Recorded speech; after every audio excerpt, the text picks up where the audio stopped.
नमस्कार, अपन है कुलदीप और आप देखना शुरू कर चुके हैं दी लल्लन टॉप शो।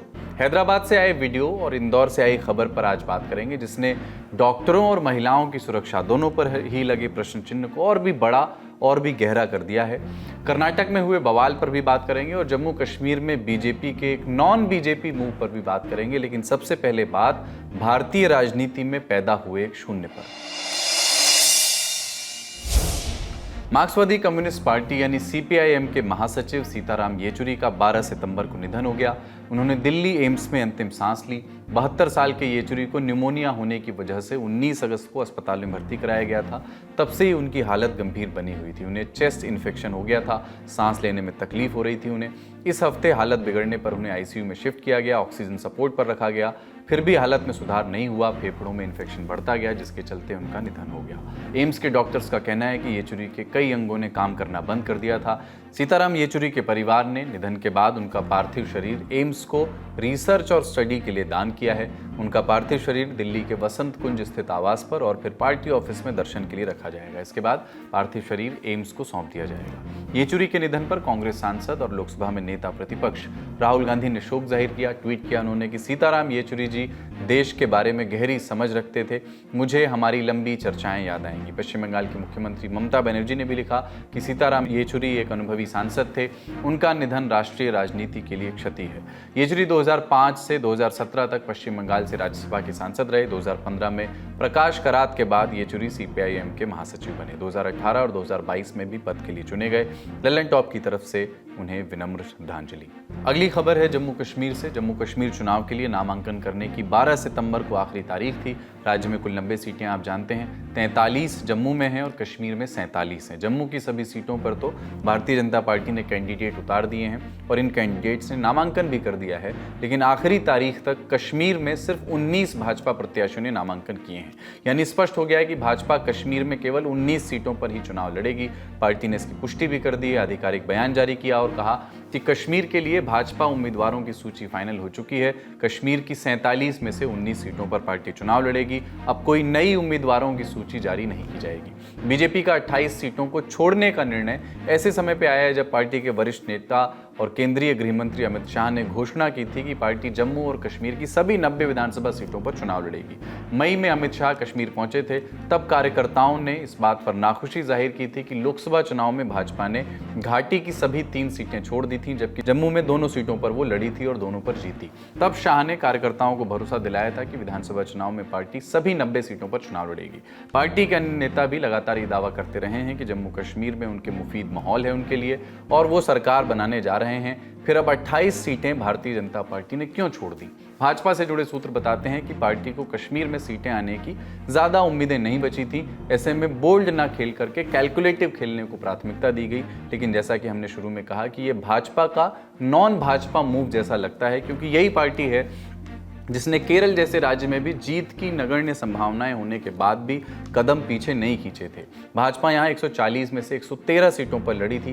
बाकी सीटों पर उनके एनडीए सहयोगी लड़े थे। यह अलग बात है कि एनडीए को एक भी सीट विधानसभा चुनाव में नहीं मिली थी, लेकिन कश्मीर में तो भाजपा ने एक किस्म का वॉकओवर दे दिया। वजह क्या रही, बता रहे हैं एक्सपर्ट्स। देखिए, बीजेपी के अगर परिप्रेक्ष्य में जो आपने बात कही है कि बीजेपी ने अभी तक जो है 28 सीटों पर अपने उम्मीदवार नहीं उतारे। जो कश्मीर घाटी की है, अगर हम कश्मीर घाटी की टोटल सीटों को अगर हम देखेंगे तो 47 सीटें हैं। और भारतीय जनता पार्टी के साथ कश्मीर घाटी में एक प्रॉब्लम है। उस प्रॉब्लम को आपको समझना होगा। 2024 के लोकसभा चुनाव में भारतीय जनता पार्टी ने कश्मीर घाटी की तीनों लोकसभा सीटों पर अपने उम्मीदवार नहीं उतारे। और भारतीय जनता पार्टी की इस बार भी ये कोशिश है कि वहां पर जो छोटी पार्टियां हैं या निर्दलीय जो है, जो मजबूत स्थिति में है, वो अगर जीतते हैं और भारतीय जनता पार्टी को जम्मू रीजन के अंदर अगर ज्यादा सीटें आती हैं, जैसे आपको ध्यान होगा कि 2015 के जब चुनाव हुए थे, उन चुनावों को अगर आप देखें तो भारतीय जनता पार्टी को 25 विधानसभा सीटों पर जो है वो जीत मिली थी और पीडीपी को जो है 28 सीटों पर मिली थी। दोनों ने मिलकर वहां सरकार बनाई थी। भारतीय जनता पार्टी को इस बार ये उम्मीद है कि वहां पर जो पीडीपी है या एनसीपी है, एनसी है, उनके तमाम नेता जो हैं छोड़ छोड़कर जो है उन्होंने एक नई पार्टी बनाई, अपनी पार्टी। और दूसरी तरफ कांग्रेस के जो बड़े नेता है गुलाम नबी आजाद, उन्होंने भी अपनी एक नई पार्टी बना ली है। लेकिन गुलाम नबी आजाद के ज्यादातर जो बड़े नेता थे वो छोड़कर एक बार फिर से कांग्रेस में आ गए हैं। लेकिन इस पूरे अगर आप देखेंगे तो कश्मीर घाटी में राशिद इंजीनियर जो निर्दलीय 2024 का लोकसभा चुनाव जीते हैं, उनको कल बेल मिल गई है। और उमर अब्दुल्ला आज ये भी कह रहे हैं कि 20 सीटों पर जो है राशिद इंजीनियर ने जो अपने कैंडिडेट खड़े किए हैं वो नुकसान पहुंचा सकते हैं। राशिद इंजीनियर उन्हें 20 सीटों पर। तो एक तरीके से भारतीय जनता पार्टी को बहुत उम्मीद ये है कि जम्मू रीजन में वो बहुत अच्छा परफॉर्म कर लें, यानी 43 सीटों में से जो है उनको ये लगता है कि वो ज्यादा से ज्यादा 30, 32, 35 तक सीटें जीत लें, और बाकी सरकार बनाने के लिए जो है निर्दलीय और अपनी पार्टी या फिर गुलाम नबी आजाद जैसे जो नेता है जिन्होंने अपनी पार्टी फॉर्म की है उनके साथ जाके जो है वो सरकार बनाए। और वैली में क्योंकि उनकी पार्टी का बहुत बड़ा जनाधार नहीं है, ये बात किसी से छुपी नहीं है, लेकिन एक कोशिश भारतीय जनता पार्टी ने की थी लोकसभा चुनाव से पहले तमाम ऐसे कुछ नेताओं को लाने के लिए, चाहे वो पीडीपी से आए हों या फिर एनसीसी हो या कांग्रेस से, उनको लाया गया। लेकिन इसका ये कतई मतलब नहीं है कि भारतीय जनता पार्टी वैली में मजबूत है, और भारतीय जनता पार्टी इस बात को बखूबी जानती भी है।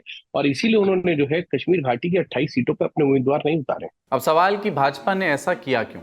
दरअसल पार्टी को जब अधिकतर सीटों पर खुद की जीत की संभावनाएं कम दिखती हैं तो फैसला किया गया कि कैंडिडेट उतारने से अच्छा है ऐसे निर्दलीय उम्मीदवारों को समर्थन किया जाए जिनके जीतने की संभावनाएं बन सकती हैं। इनमें से जितने भी उम्मीदवार जीते उन्हें चुनाव के बाद भाजपा अपने साथ लाने का प्रयास कर सकती है। देखिए, बिल्कुल मैंने आपको पहले भी कहा कि भारतीय जनता पार्टी निर्दलीय उम्मीदवारों को जो है समर्थन दे रही है जहां वो मजबूत है, यानी कि जो उनका थोड़ा जहां वोट बैंक है और वहां निर्दलीय मजबूत है। तो भारतीय जनता पार्टी की ये कोशिश होगी कि अपने वोटर्स को जो है उस निर्दलीय के पक्ष में जो है वोट करा ले, और उसका फायदा जो है उन निर्दलीय जो भी प्रत्याशी है उसको मिले, और वो अगर जीत दर्ज करता है और भारतीय जनता पार्टी की अच्छी सीटें जम्मू कश्मीर में आती हैं, जैसे मैंने आपको पहले भी बताया कि 43 में से भारतीय जनता पार्टी को लगता है कि 30-35 सीटें अगर उनकी आती हैं तो वो एक अच्छी सरकार बना सकते हैं, और जम्मू कश्मीर में पहला भारतीय जनता पार्टी का जो है वो मुख्यमंत्री बन सकता है। और इसी जोड़ तोड़ की पूरी व्यू रचना उन्होंने जो है की है, समीकरणों को ध्यान में रखते हुए। भारतीय जनता पार्टी ने कश्मीर घाटी में अपने उम्मीदवार तो नहीं उतारे हैं ज्यादा, 28 सीटों पे तो नहीं उतारे हैं 47 में। तो कहीं ना कहीं भारतीय जनता पार्टी की एक सोच है कि उसमें चाहे वो निर्दलीय जो मजबूत हैं उनको मदद करनी हो, या अपनी पार्टी के कुछ ऐसे कैंडिडेट हो जो जीत सकते हो, तो भारतीय जनता पार्टी उनके पीछे अपने जो भी वोट बैंक है उनके साथ उनको वोट कराने की कोशिश में है। चाहे वो फिर गुलाम नबी आजाद हैं, उनके कुछ उम्मीदवार हो जो मजबूत स्थिति में, तो भारतीय जनता पार्टी उनकी भी मदद करेगी।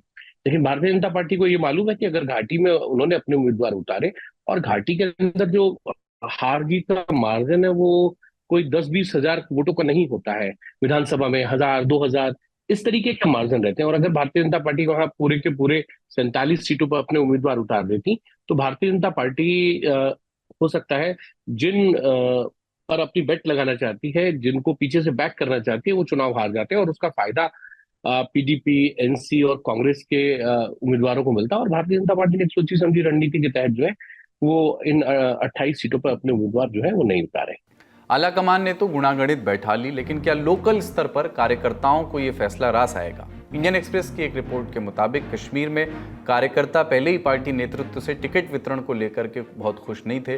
उनको लग रहा था कि उन्होंने जिन परिस्थितियों का सामना करके यहाँ पार्टी को मजबूत करने का प्रयास किया, अब टिकट बांटने के समय उसकी अनदेखी हो रही है। अब इस फैसले से उनको लग सकता है कि पार्टी उन पर भरोसा तक नहीं कर रही है।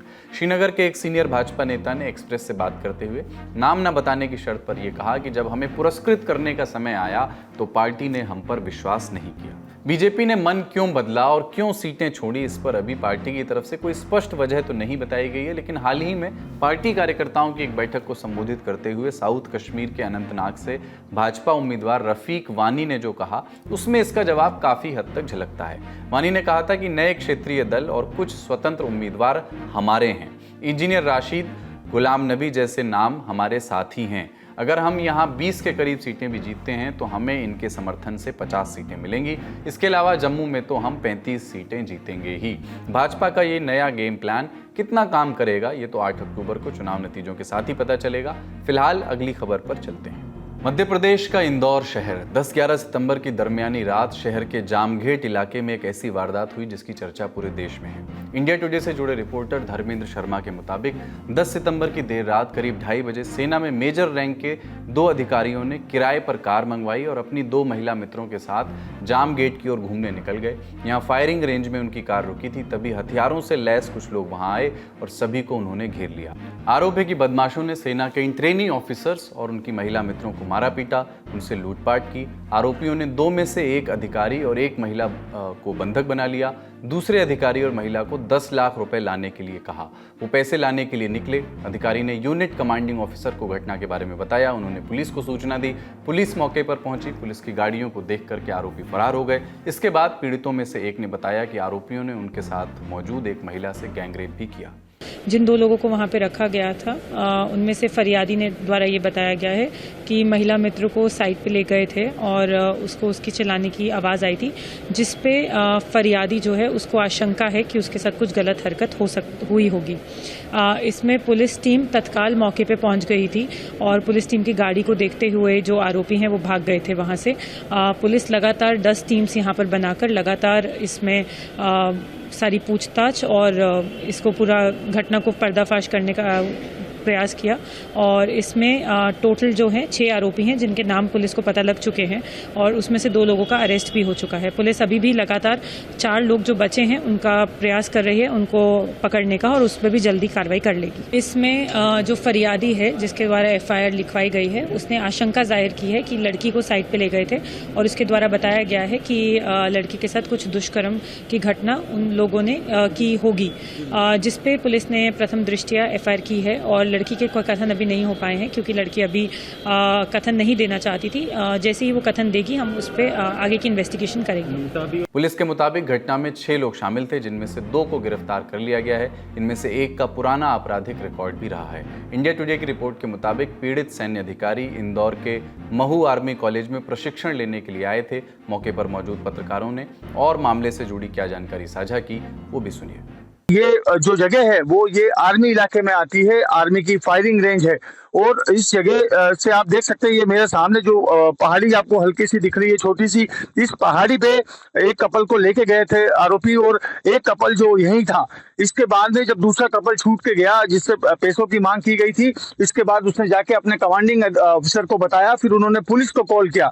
रात की गश्त में जो पुलिस अधिकारी थे वो यहाँ स्पॉट पे पहुंचे और स्पॉट पे जैसे ही पुलिस की गाड़ियां आरोपियों ने देखी ऐसे ही वो यहाँ से फरार हो गए। लेकिन जो आरोपी थे उसमें से 6 आरोपी में से 2 को पुलिस ने गिरफ्तार कर लिया है। उन पे आपराधिक रिकॉर्ड भी दर्ज है और जो बाकी के जो आरोपी हैं उनकी पुलिस तलाश कर रही है। लेकिन इस बात की पुष्टि पुलिस ने कर दी है कि उसकी जो महिला मित्र है उसके साथ रेप हुआ है। ये कहानी मऊ के एक कैफे से चालू हो रही है जहां आर्मी अधिकारियों की पहचान उन 2 महिला मित्रों से होती है और उसके बाद में वो यहाँ आते हैं रात को, क्योंकि एक जो ट्रेनिंग अधिकारी होते हैं वो रात को अपने बैरक से नहीं निकलते हैं क्योंकि 6 से 7 बजे के बाद उनको आउट पास लेना पड़ता है। तो ये भी एक जांच का विषय है कि वो इतनी बजे रात को यहाँ कैसे आए, कैसे वो यहाँ पहुंचे और उनके साथ जो महिला मित्र हैं वो कहां से आई और क्या घटना हुई है। अब जो है पुलिस बाकी के आरोपी की तलाश कर रही है कि जल्द से जल्द वो पकड़ा जाए। हमने पत्रकारों से दैनिक भास्कर की उस रिपोर्ट के बारे में भी जानकारी ली जिसमें ये कहा गया कि पुलिस ने इस मामले में पहले गैंगरेप की बात कही और बाद में बताया कि पीड़िता ने रेप की बात अस्वीकार कर दी है और फिर आज यानी 12 सितंबर को पुलिस की ओर से ये बताया गया कि शिकायतकर्ताओं ने आशंका जताई है कि महिला मित्र के साथ कुछ गलत या दुष्कर्म जैसी हरकत हुई है। आर्मी के अधिकारियों को एक बात की ये विश्वास था कि वो जो एरिया है वो आर्मी फायरिंग रेंज में आता है, तो उनको कहीं ना कहीं इस बात का ये था कि फायरिंग रेंज है तो हमारा एरिया वहाँ कोई आएगा नहीं। लेकिन ऐसा नहीं है। आज मैंने ग्रामीण से बात करी, उन्होंने भी बताया कि इस तरह की घटनाएं वहाँ कई बार हो चुकी है।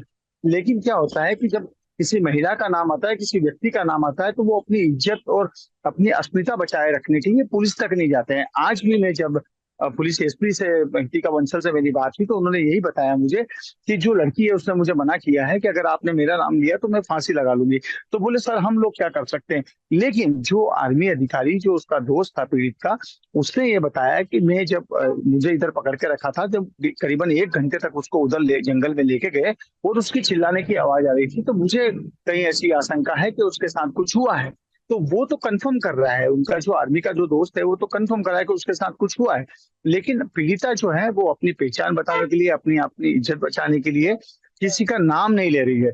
और इंदौर में हुई इस घटना पर राजनीति भी गर्म हो गई है। विपक्षी दल के नेता मध्य प्रदेश की बीजेपी सरकार को घेर रहे हैं। लोकसभा में नेता प्रतिपक्ष राहुल गांधी ने एक्स पर लिखा कि मध्य प्रदेश में सेना के 2 जवानों के साथ हिंसा और उनकी महिला साथी के साथ दुष्कर्म पूरे समाज को शर्मसार करने के लिए काफी है। भाजपा शासित राज्यों की कानून व्यवस्था लगभग अस्तित्व विहीन है और महिलाओं के खिलाफ दिन प्रतिदिन बढ़ते अपराधों पर भाजपा सरकार का नकारात्मक रवैया अत्यंत चिंताजनक। राहुल के अलावा प्रियंका गांधी और मायावती ने भी एमपी सरकार पर सवाल उठाए हैं। विपक्ष के इन हमलों की शुरुआत आज सुबह एक्स पर मध्य प्रदेश कांग्रेस के आधिकारिक पेज से हुई, जिसमें यह कहा गया कि जब कोलकाता के आरजीकर मेडिकल कॉलेज की छात्रा के साथ दुष्कर्म पर आपकी आंखें नम होती हैं, तो अपने देश और प्रदेश के सबसे स्वच्छ शहर इंदौर की इस दुष्कर्म की घटना पर आपकी छाती क्यों नहीं छिलती मुख्यमंत्री जी। इन सवालों का जवाब दिया मध्य प्रदेश के मुख्यमंत्री मोहन यादव ने। सरकार ऐसे मामले में बहुत सख्त है, कोई भी गलती करेगा हमारे लिए बचेगा नहीं और कानून अपना काम करेगा। राहुल गांधी इस पर निशाना साध रहे हैं जिस तरह से ट्वीट करके। राहुल गांधी को फुर्सत है, वो क्या करेंगे? उनको तो उनकी सरकारों के अंदर क्या हो रहा है उनको कलकत्ता में दिखता नहीं, बाकी बात करते नहीं है। हिम्मत हो तो बोले ना, बताए उनके सामने आकर के। देश को लज्जित करने का काम राहुल गांधी अमेरिका में कर रहे हैं, ये बड़ा दुर्भाग्य की बात है। समाज और सरकार दोनों शर्मिंदा हों और गंभीरता से विचार करें। देश की आधी आबादी की रक्षा की जिम्मेदारी से कब तक आंख चुराएंगे? लेकिन हो क्या रहा है? भाजपा नेता राहुल गांधी से पूछ रहे हैं कि वो कोलकाता की घटना पर क्यों नहीं बोलते, और दूसरी ओर कांग्रेस इस मामले में कोलकाता के रेप मर्डर केस का हवाला दे रही है, क्योंकि बीजेपी ने इस मामले पर ममता सरकार के खिलाफ मुखर रवैया रखा है। कोलकाता की बात आई तो वहां की सुध भी लेते हैं। कोलकाता में कुछ डॉक्टर्स अब भी प्रदर्शन कर रहे हैं। इनमें आरजीकर के डॉक्टर भी शामिल हैं। आरजीकर मेडिकल कॉलेज जहां ये घटना हुई, 11 सितंबर को राज्य सरकार ने इन डॉक्टर्स को बातचीत के लिए बुलाया था। एक बार को लगा कि कोई समाधान निकलेगा, लेकिन 12 सितंबर को खबर आ गई कि मुलाकात नहीं होगी। वजह, हड़ताली डॉक्टर्स ने सरकार के प्रतिनिधियों से मिलने के लिए कुछ मांगे रखी थी। इनमें से कई मांगे सरकार ने सिरे से खारिज कर दी। मांग नंबर 1 थी रेप और हत्या के सबूतों से कथित छेड़छाड़ में शामिल सभी दोषियों को सजा। दूसरी मांग, आरजीकर मेडिकल कॉलेज के पूर्व प्रिंसिपल संदीप घोष के खिलाफ अनुशासनात्मक कार्रवाई। तीसरी मांग थी कोलकाता पुलिस कमिश्नर विनीत गोयल को हटाया जाए, डिप्टी कमिश्नर को भी हटाया जाए।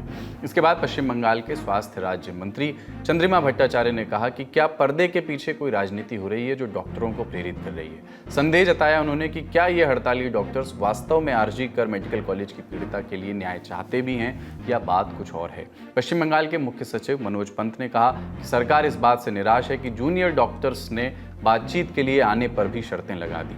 इन सब बातों पर प्रतिक्रिया देते हुए पश्चिम बंगाल जूनियर डॉक्टर्स फ्रंट यानी WBJDF की प्रतिनिधि किंजल नंदा ने कहा कि हमारी मांगों में कोई भी राजनीतिक रंग नहीं है, हमारी मांगें स्पष्ट हैं और उस पर हम टिके रहेंगे। कोलकाता केस के बाद जब देश भर में डॉक्टर्स की सुरक्षा को लेकर के आवाज उठ रही है, तभी हैदराबाद से भी एक चिंता बढ़ाने वाला वीडियो सामने आया है। वीडियो हैदराबाद में सिकंदराबाद के गांधी हॉस्पिटल का है। 11 सितंबर को यहां एक मरीज ने महिला डॉक्टर के साथ हाथापाई की, उनका हाथ पकड़कर घसीटा। पूरी घटना सीसीटीवी में आई। वीडियो में देखा जा सकता है कि डॉक्टर जैसे ही काउंटर पर खड़ी होती हैं, मरीज पीछे से आता है और उनका हाथ पकड़कर घसीट लेता है। बाकी लोग बीच बचाव करने आते हैं और मरीज को वहां से धक्का देकर के हटाते हैं। पुलिस ने आरोपी को हिरासत में ले लिया है। द हिंदू की रिपोर्ट के मुताबिक Telangana junior doctors association TJUDA के उपाध्यक्ष डॉक्टर M वामशी कृष्णा ने बताया कि मरीज नशे में धुत था और उसके हमले से बचने के प्रयास में डॉक्टर का एप्रन फट गया, जो डॉक्टर्स पहनते हैं ऊपर। इसके तुरंत बाद सुरक्षाकर्मी वहां पहुंच गए। मरीज ने भागने की वहां से कोशिश की, लेकिन मेन गेट पर तैनात विशेष सुरक्षा बल SPF ने उसे पकड़ लिया। वहीं इंस्पेक्टर A अनुदीप ने मीडिया को बताया कि आरोपी मुशीराबाद का रहने वाला है। मरीज के पक्ष का दावा है कि उसके साथ ऐसी मेडिकल कंडीशन है जिसमें उसे बार बार ऐसे दौरे पड़ रहे हैं। इस तरह की घटनाओं की वजह कोई भी हो, लेकिन डॉक्टरों की सुरक्षा एक बड़ा गंभीर मुद्दा है। इस तरह के वीडियो इस मुद्दे को और भी बड़े स्तर पर सामने रखते हैं। अगली खबर कर्नाटक के मांड्या से है। गणेश विसर्जन के लिए निकाली गई यात्रा के दौरान बवाल हो गया। आरोप है कि यात्रा जब एक मस्जिद के पास से गुजर रही थी तो कुछ लोगों ने पथराव किया। इसके बाद दोनों समुदायों के लोग आपस में भिड़ गए। आसपास के दुकानों में तोड़फोड़ और गाड़ियों में आग लगाए जाने की जानकारी भी सामने आई है। प्रशासन का कहना है कि अब हालात काबू में हैं। इंडिया टुडे से जुड़े सगाई राज की रिपोर्ट के मुताबिक घटना 10 सितंबर रात की है। गांव के युवक गणेश विसर्जन के लिए जुलूस निकाल रहे थे। आरोप है कि नागमंगला में मेन रोड पर एक मस्जिद के पास से गुजरते वक्त उन पर पत्थर फेंके गए। मांड्या के एसपी मल्लिकार्जुन बालादंडी ने बताया कि गणेश यात्रा मस्जिद के पास पहुंचने पर रुक गई और काफी देर तक वहां से आगे नहीं बढ़ी। इस पर दोनों समुदायों के लोगों के बीच बहस शुरू हो गई। पुलिस ने हस्तक्षेप किया और भीड़ को तितर बितर करने की कोशिश की। स्थिति को कंट्रोल करने के लिए पुलिस को लाठीचार्ज भी करना पड़ा। लाठीचार्ज के बाद दूसरे समुदाय के लोग भी बड़ी संख्या में इकट्ठा हो गए और पथराव करने लगे। सड़क के किनारे कुछ बाइक्स और दुकानें जला दी गईं। जिला कलेक्टर के आदेशानुसार स्कूल और कॉलेज बंद कर दिए गए हैं। जांच अभी चल रही है। राज्य के गृह मंत्री जी परमेश्वरा ने बताया कि दोनों पक्षों के 52 लोगों को गिरफ्तार किया गया है। एडीजीपी लॉ एंड ऑर्डर भी वहां पहुंच गए हैं। आज का ललन टॉप शो यहीं तक। अपना और अपनों का ख्याल रखिए। देखते रहिए दी ललन टॉप। शुक्रिया। शुभ रात्रि।